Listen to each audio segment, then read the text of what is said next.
இதே அனைத்து இந்திய அண்ணா திராவிட முன்னேற்ற கழக ஆட்சி இருக்கின்ற பொழுது இதே புரட்சித் தலைவர் அம்மா அவர்கள் 2015ஆம் ஆண்டு தொழில் முதலீட்டு மாநாட்டு நடத்தினாங்க.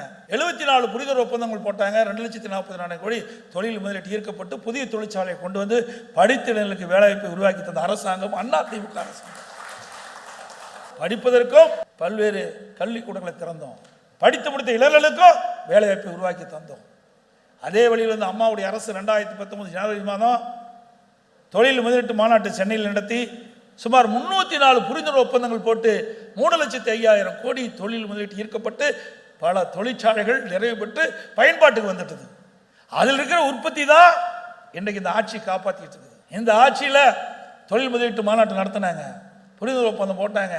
போட்ட உடனே எந்த தொழிற்சாலை வந்துடாது.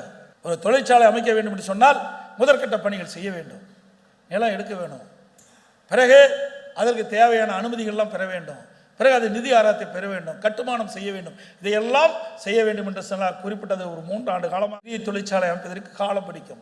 ஆனால் திரு ஸ்டாலின் பேசுகிறார், ஆட்சிக்கு வந்தவுடனே இன்னைக்கு உற்பத்தி பெருகிவிட்டது. அத்தனையும் பொய். அதிமுக ஆட்சியில் தொழில் முதலீட்டை கொண்டு வந்து அதனால் தொழிற்சாலைகள் அதிகமாக நிறுவப்பட்டு அதனுடைய பயன்பாட்டு வந்தவங்க தான் உற்பத்தி பெருகி இருக்குது. இதுதான் யதார்த்தமான உண்மை. அது அவருக்கும் தெரியும். பொய் பேசல வல்லவர்கள். அண்ணன் சொன்ன மாதிரி பொய்யை எப்படி பேசணும், மக்களை எப்படி நம்ப வைக்க வேண்டும் என்பதை வல்லவர்கள் திராவிட முன்னேற்ற கழகத்தை சேர்ந்தவர்கள்.